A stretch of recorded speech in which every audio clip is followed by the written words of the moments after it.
Issue 2, Youth Shades, October 2016. Copyrighted by Authors and Youth Shades, 2016. All rights reserved.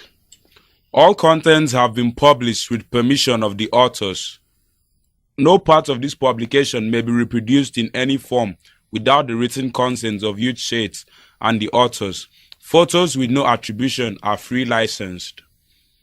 Connect with us on social media: Facebook, Youth Shades; Twitter, @Youth Shades Mark; YouTube, Youth Shades.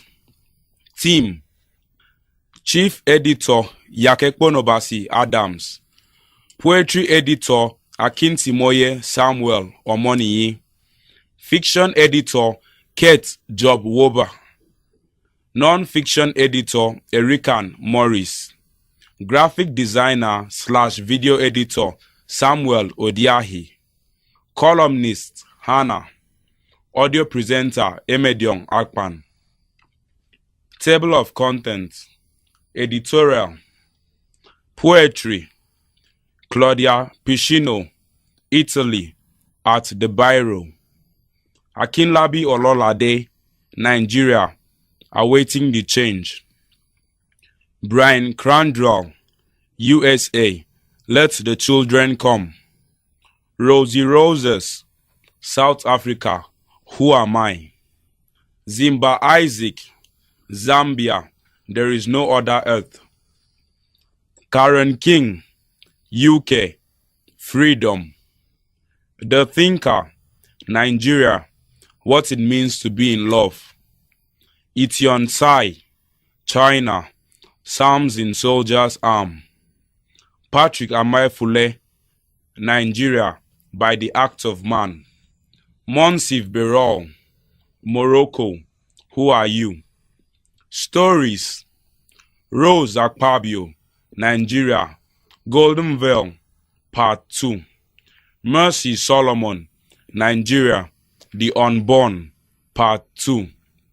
Arts and Skills: Pictures, Arts, Beaded Jewelries. Articles: Versatility, A Weapon to Flourish, Hannah. Monagayi Kagiso, South Africa, Let Your Dreams Dry Out.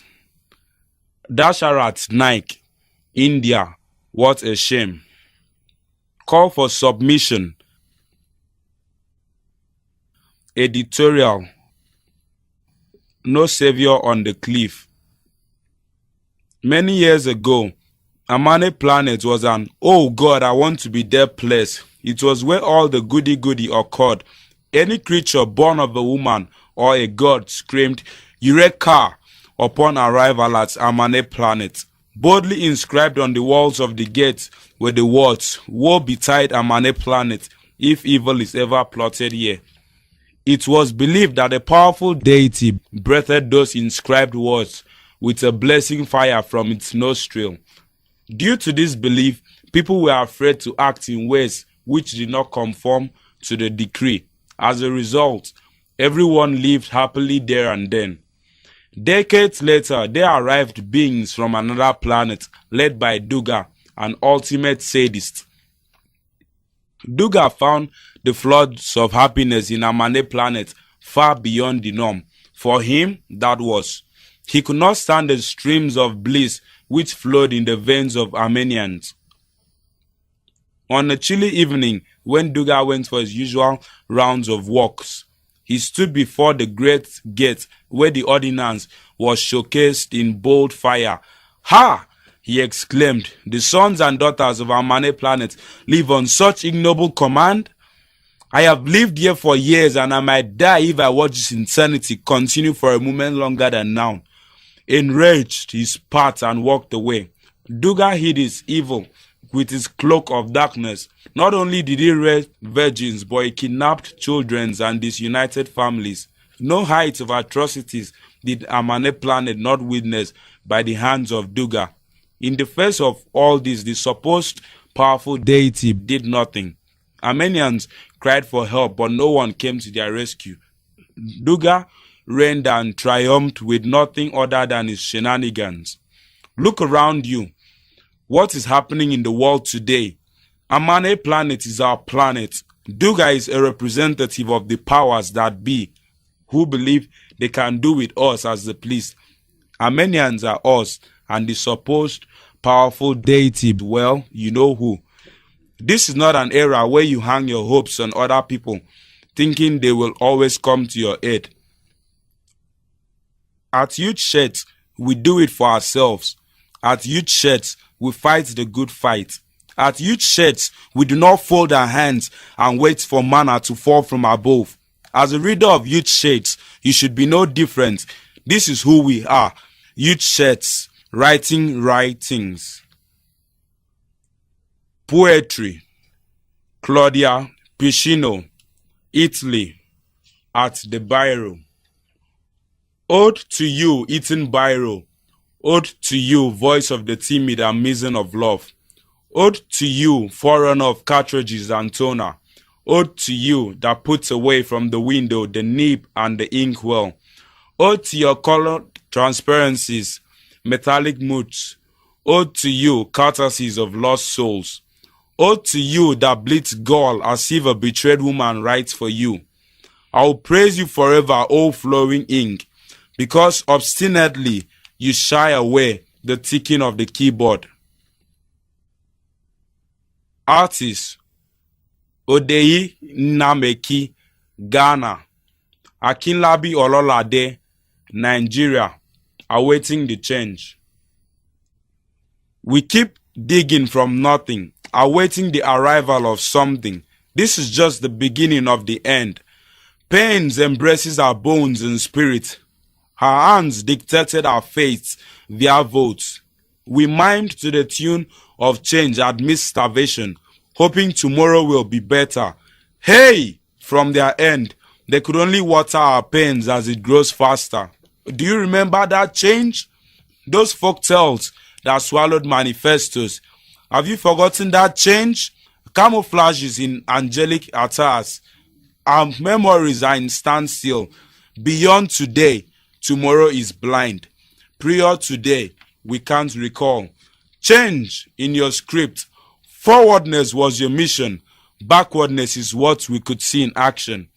Greatness was your vision. Failure crawled into your passion. Agony runs through our emotion. Our patience is curious. Nothing is working. We crawl, assuming we are walking. Brian Crandall, USA. Let the children come. There are children fleeing foreign lands. Parents are desperate for child's survival. Tragedy far away is hard to understand. How do we react upon their arrival? Children tired, beaten down and hungry. They're only looking for salvation. Some people shout expressions, angry, saying they are not welcome in our nation. Lady Liberty says, give me your tired, your poor, hired, huddled masses, yearning to breathe free. The wretched refuse of your teeming shore. Send these, the homeless, tempted thoughts to me. I lift my lamp beside the golden door. What would Jesus do if he were here with me and you? Would he send these kids away? What if this is a test to prove your morals true? Will you show compassion today? Would you take a child into nurture or send him back to the land of war? Would you take away a child's future? Is that what the founding fathers fought for? Lady Liberty says, give me your tired, your poor, hired, huddled masses, yearning to breathe free, the wretched refuse of your teeming shore. Send these, the homeless, tempted thirst to me. I lift my lamp beside the golden door. Artist Odeyi Nnameki, Ghana. Rosie Roses, South Africa. Who am I? I'm an African child. I'm an African blood. I rise in the morning to the African sun. When I wear my African prints, those who ain't African stare and bow to the African queen. My ancestors are my guardians. I ask them for blessings. I am an African child. Who are you? Zimba, Isaac, Zambia. There is no other earth. Maybe another earth with a fresh breath, a place full of dreams where in peace people swim. Just another earth, a place full of love and where we share all we have. A place with no gangs, free from guns. Where is that earth? With no tears and no fear, with respect for our mothers, where we live like brothers, where no child dies because of our ego and lies. Will I ever see that place where you will look at my face, cover me with your embrace, and love me not for my race? There's no other earth. This is all we have. Let's treat each other fair and show a little more care. Tomorrow, today, and always. Karen King, UK. Freedom. It costs us nothing. It means everything. Freedom of speech and freedom to be ourselves. Not always easy. Pressure from family, friends, lovers, and bosses. The way we are expected to behave. The way we are supposed to dress. We should be free to ourselves, but still loved, not judged and accepted by all, regardless of our differences. The Thinker, Nigeria, what it means to be in love. You know that feeling which comes with a kind of healing, surpassing human telling. That tingling feeling with none else as guide, as doubts and confusions betide. Then in a brain slide, you let your heart decide. Such sights makes you speechless. The voice makes you thoughtless. Everything else you useless. And all you desire is oneness. Your heart tears apart at thoughts of break apart. Same heart pieces and freezes when showered with kisses. It proceeds from above and descends like a dove. Nothing else it can move. The very feeling of love. Artist, Italy, Koza, South Africa. Etienne Sai, China. Psalms in Soldier's Arm. Prince of hurried feet, how many stampede. My comrades lay in a pool of blood. Sounds of killing, rumbling, offensive shoutings, whines under sharp knives. Look to the other side of the enemies. Seem so far away. Come to a mind, life and death only. Suddenly trust, looking back the antecedents behind. Why here? Forgotten all about already? The only war that can be found, the inner struggles against, that comes out of the intentions of poems in arms. Artist, Mario Dor, USA. Patrick Amoefule, Nigeria. By the act of man. By the act of men, the earth is lame. If nature droops, man takes the blame. Anxious bloke moves with prance. Unconscious mind stares in trance. Let a wastrel follow his diverse ways.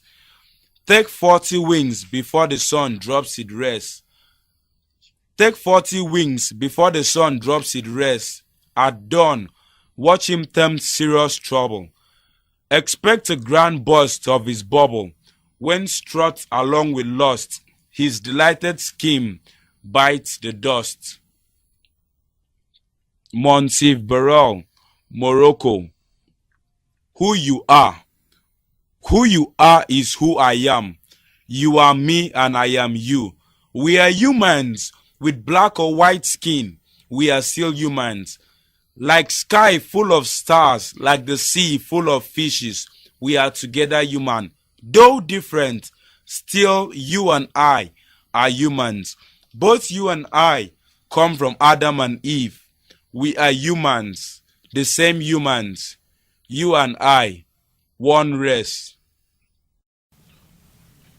Stories. Artist Italicosa, South Africa. Rose Akpabio, Nigeria. Golden Veil, Part 2.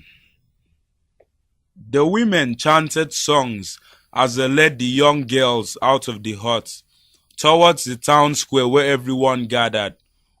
Umaima took a deep breath.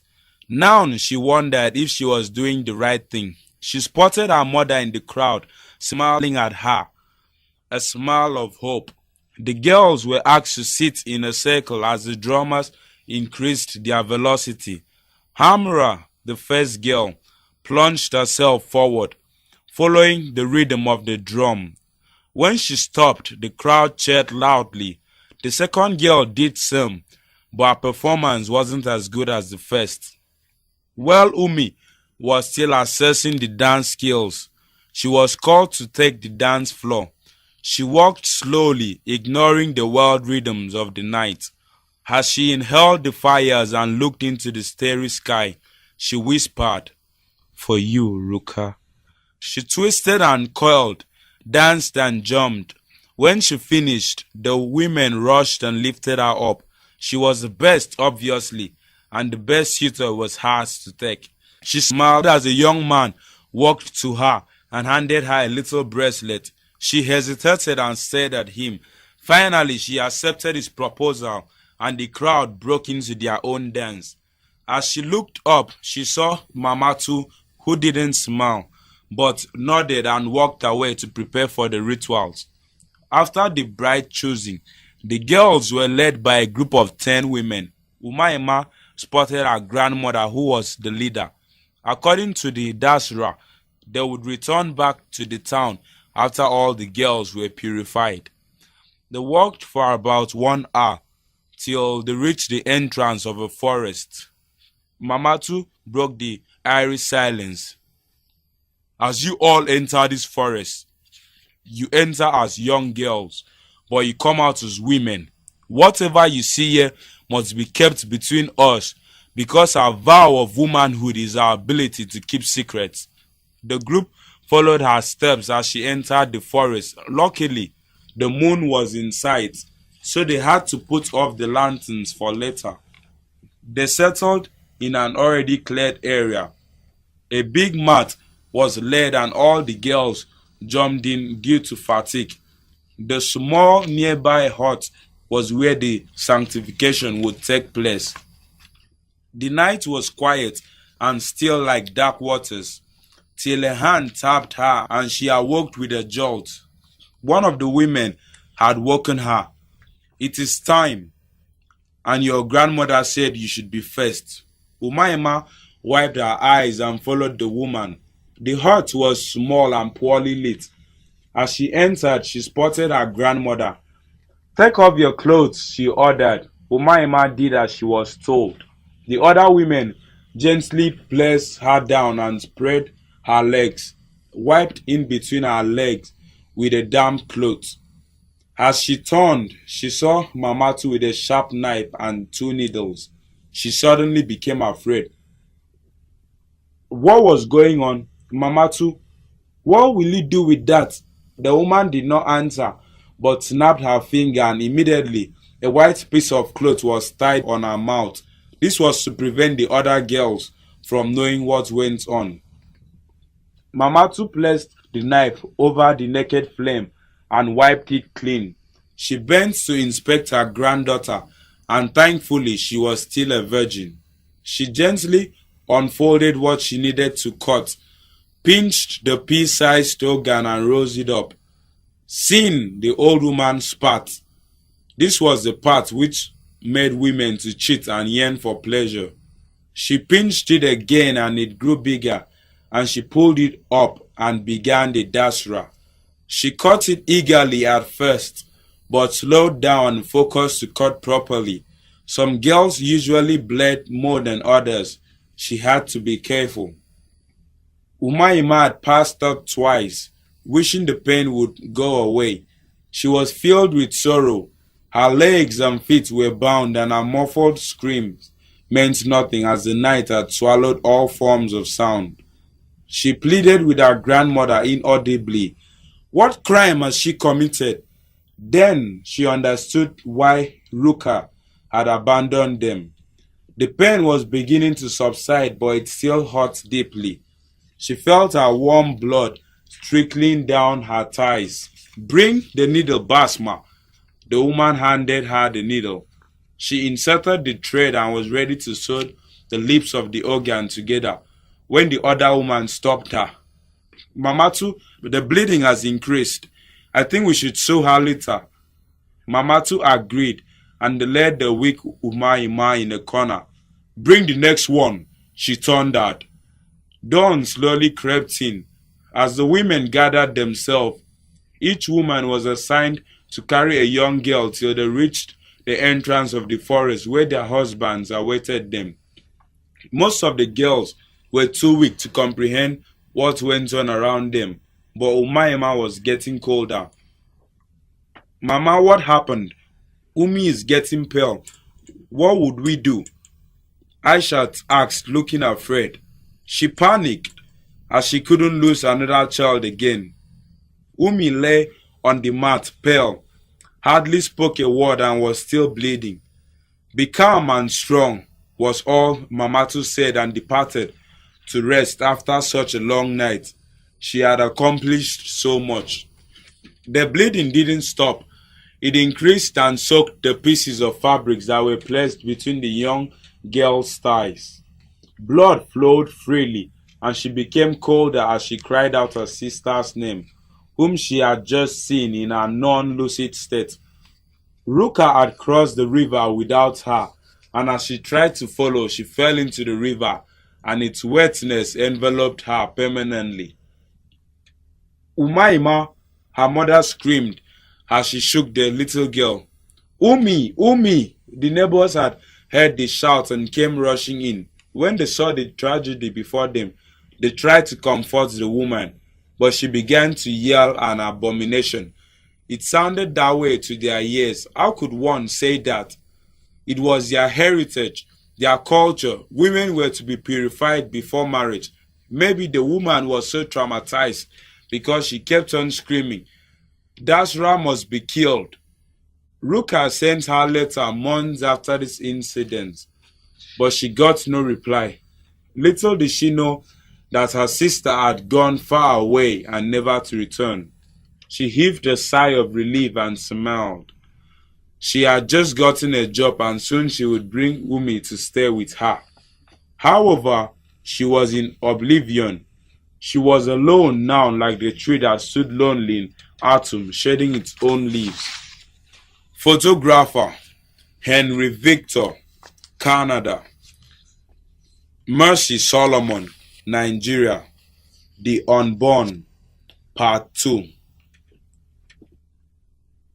Meg, I have to wait for the crowd in the bathroom to lessen before hitting the shower stalls.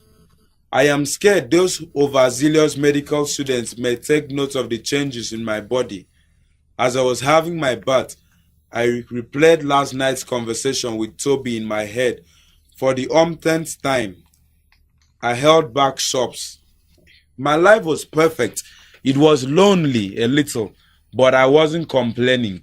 I unconsciously rubbed my hands over my belly frequently these days. How long will I keep this a secret? I dried my body with my towel and proceed to make my way to my room. As I begin getting dressed, my nosy yet friendly roommate came into my corner and plunged herself on my bed, staring at me mischievously. Judy, good morning, oh, I managed to say with an awkward smile. Your belly done dey big, was her exact response. Jesus, I immediately exclaimed and sat on my bed. How did you know? Is it that obvious? I whispered. Relax, I know, because I was in your shoes last session. What did you do? Haba, babe. Have you seen me with any baby? I did what I had to do, she answered. You murdered your child? How do you live with that? I asked. I choose my education and I prefer it that way. You're on scholarship, Meg. Don't jeopardize your future. Children will come again. They will. Leave that thing. Anyway, how long gone are you? 10 weeks. Okay. You get luck, say your belly fat.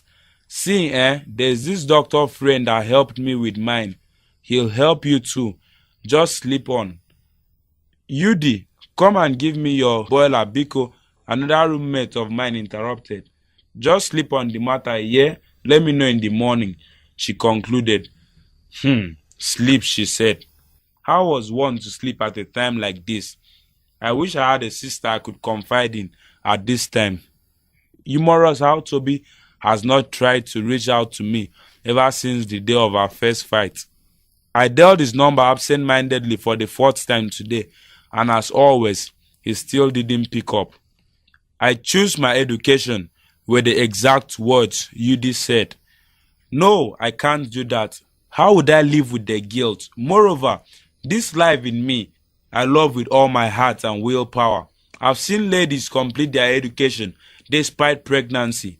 However, how would I face the society? My parents?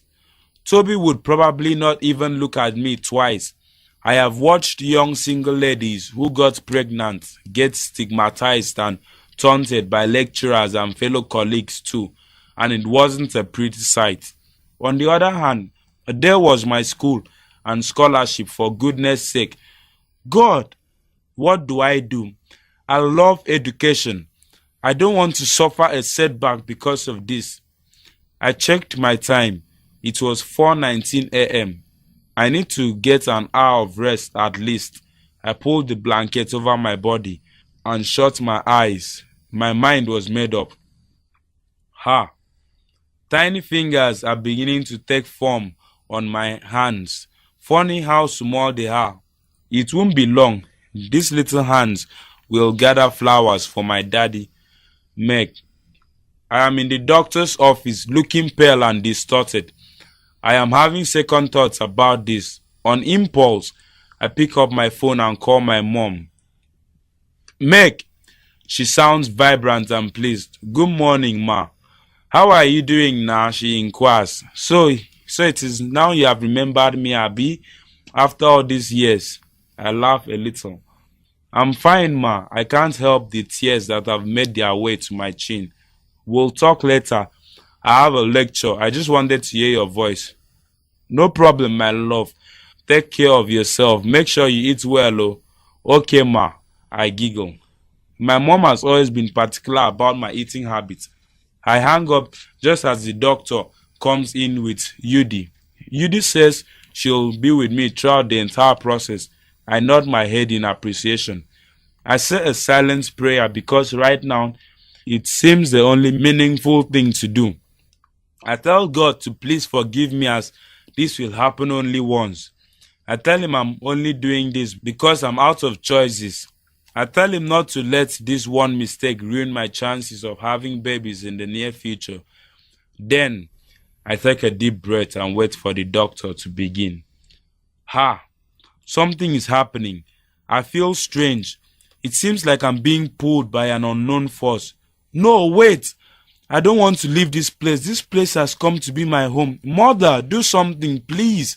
Anything. I don't want to go into this darkness. Mother, are you there? Meg, it was over before I knew it. I cried till I could cry no more. Babe, you did the right thing. Don't worry, you will get over it. See, exam go soon start to. Stop all this your ajebo, beg. Get some rest. You'll be fine. Yudi kept saying over and over again. Did I do the right thing? Will I get over it? If my baby could speak, what would he or she say? How would he or she regard me? Arts and skills. Photographer Victor Etekamba, Nigeria. Artist Mario Dor, USA. Artist Italy Koza, South Africa. Bide Jewelries.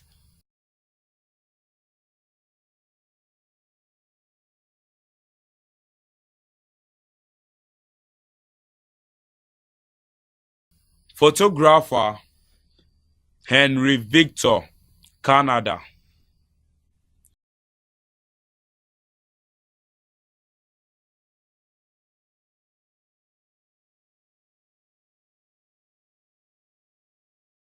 Articles: versatility, a weapon to flourish.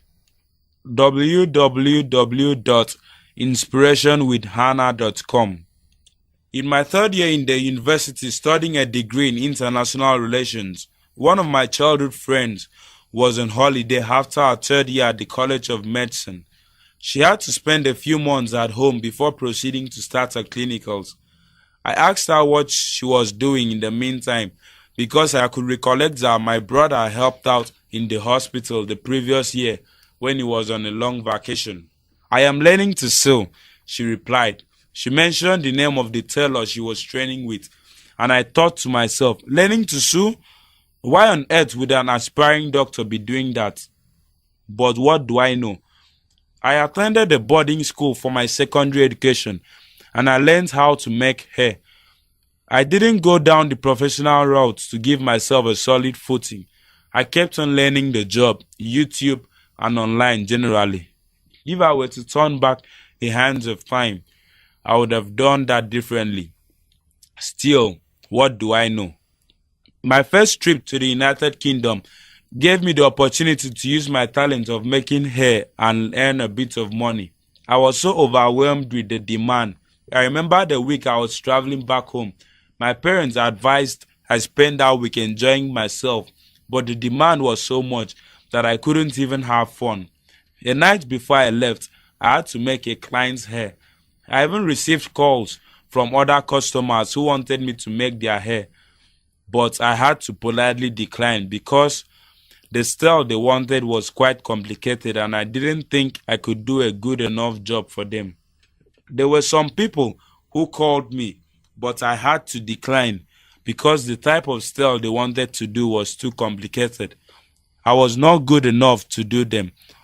Other customers of mine had gone to the salon to make some styles that I did not know how to make.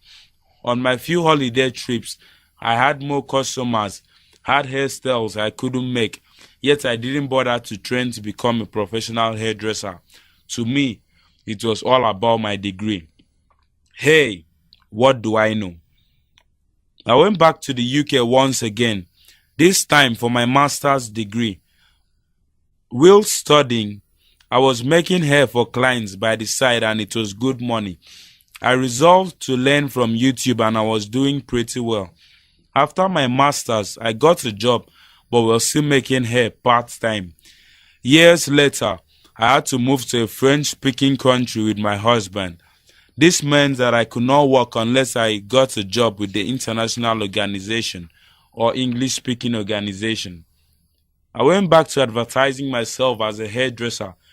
I found out that there were still some complicated styles I was not able to do. This made me lose some clients as I was limited in my knowledge of this particular business. As at now, this is all I have to do. I am in school learning to speak and write French, but at the same time making hair as a business by the side. Then I remembered my doctor friend who was so smart enough to learn how to sew years back, so that she can have something to fall back on, or a profession that can bring about having another source of income in this unpredictable economy we find ourselves in all over the world. I want to let you know that life is not all about school education or your first degree, but also about the skills that you acquire and equip yourself with. Yes, basic education is very paramount, but also you have to look at what exactly you like to do and go for it. If you think you're creative and will be better off being a fashion designer, yes, go to school and please look for a good fashion school to learn from and become a professional.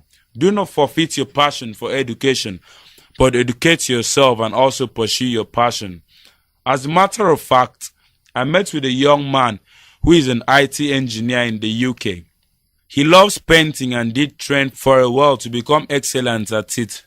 When he found himself out of a job, he fell back to painting to pay the bills. Always remember not to be a jack of all trades. Do not be here and there, but be convinced, confident, and define what it is you really want in life and go for it. Keep an open mind. You can never tell where you will find yourself. I never knew with my years of education, all the knowledge I acquired, and the professional jobs I have taken up that I would one day go back to doing something entirely different because of change in my circumstances. I have met with many other women who moved from one country to the other as well. Even men who moved with their professional wives. They didn't see it coming, but they mostly had to sit at home or really struggle to find something doing. An open mind always allows you to explore, create, and grow. Remember that progress will be impossible if we always did the things the way we always have, unknown. I am aware of the situation in most African countries. Problems ranges from joblessness to underemployment. Everyone wanting to work in banks or other white-collared employments when they have the ability to start a life from their passion or talent. A good number of youths have all it takes to start on their own gradually, but they are not interested in growing a business patiently. Worse, those who have a 9 to 5 job do not see any reason why they have to engage in having a second source of income from their passion or talent. We forget that not only can we benefit from it by diversifying from only one source, but we can also be an employer to many others, or at least one another. Good luck. Hannah Mohaloganyi Kagiso, South Africa. Let your dreams dry out. Some people are not living up to their dreams. Life for them is just trial and error, a sin they have to get along with. These people are not living up to their potentials by chasing after every opportunity that passes them. Before they can get a clear picture of their so-called dream life, they realize too late that their final destination is in the agony world. A wise man once said, "The worthiest place in the world is in the graveyard." This is because in the graveyard, you'll find inventions never invented, books never written, businesses never erected, and songs never sung. Those dead people did nothing because they were scared to take risks. They were scared just like you. But hey, luckily for you, you are not in a graveyard yet. If you have a dream, stop dreaming and start living your dreams. Do away with all the negative energy around you. Speak life to your future. The exact same amount of power that was used by God in the beginning is invested in us. Remember that in the beginning of all creation, God created the heavens and earth, but the earth was without form. God spoke life to it. He said, "Let there be," and there was. It's amazing how nothing happened until God said something. In the midst of your formless life, say something and enjoy the fruits of your tongue. Young man and young woman, you have a dream. Let it shine. Dasharat Naik, India. What a shame. Octopus of immorality grabs the society from all corners. Somewhere, the schoolboy is kidnapped and then killed when ransom is denied. A girl of standard 9 delivers a baby in the school washroom. Teacher seduces a student. A Lapati clerk gets caught in the vigilance trap. An officer flirts with his subordinates, and even the protector of law and order attends the bar with hardcore criminals. Some were being left uncared for. An old widowed mother cries with her untold miseries. Son travels abroad for honeymoon, leaving her to suffer alone at home. The nephew stabs his uncle over a patch of land. A town-bred girl elopes with her boyfriend, ignoring values, traditions, and dignity of the family. Somewhere, the young get recharged.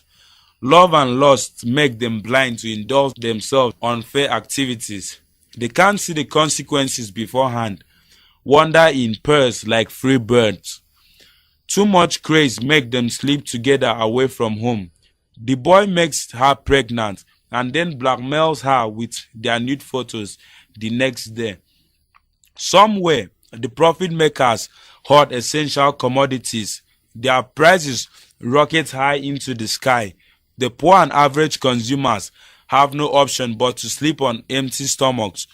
Somewhere, justice is delayed and finally denied. The victim lives in mental agony, dead inside. Children are killed while in wombs. Polygamy and polyandry are practiced. Illicit relationship invites AIDS and deadly diseases. The angels inherit viruses, fading before the bloom. Somewhere, the better half is forced into adultery. The husband sleeps with wives. Children watch porn movies stealthily, get excited at the tender age, and commit crimes beyond their ages.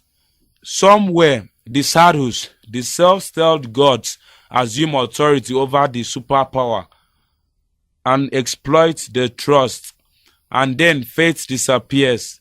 Somewhere, a father cries when his meritorious but unemployed son commits suicide. Somewhere, the ailing old couple shed tears in a mental asylum. Medicines fail to work, and money grubbers earn much more thereby. Somewhere, spiritual love is snared. Passion and lust overpower the heart. Money matters more than sunshine and honey. Giddiness is rewarded and industriousness punished. Commitment means nothing and priority is given to fair skin. Somewhere, the serenity of mind is lost. The beauty of the earth is ignored. And we run after more corruption, more scandals, more bombings, more massacres, and more bloodshed. Where is the civilization leading to? What a shame. What a shame. Call for submission. Deadline for submission of stories, poetry, articles, arts, and skills for November issues of Youth Shirts magazine is 10th October 2016. Visit www.youthshirts.com for our submission guidelines. Enquiries should be sent to info@youthshirts.com. Peace and love. Youth Shirts team.